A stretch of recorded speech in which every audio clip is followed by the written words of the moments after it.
AHN news, خبر دنیا بھر سے۔ ریاست تلنگانہ میں اسکولوں کو 13 اکتوبر اور کالجوں کو 19 اکتوبر سے دسہرے کی تعطیلات۔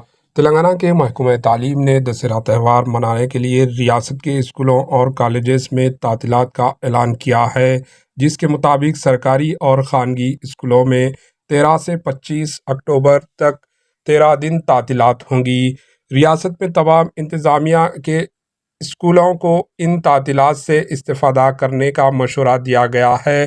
دوسری جانب انٹرمیڈیٹ کالجز کو 19 اکتوبر سے 25 اکتوبر تک چھٹیاں دی گئی ہیں۔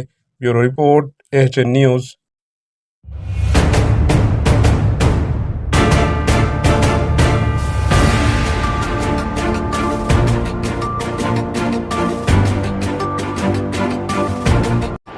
AHN نیوز کو لائک کریں، شیئر کریں اور سبسکرائب کرنا نہ بھولیں۔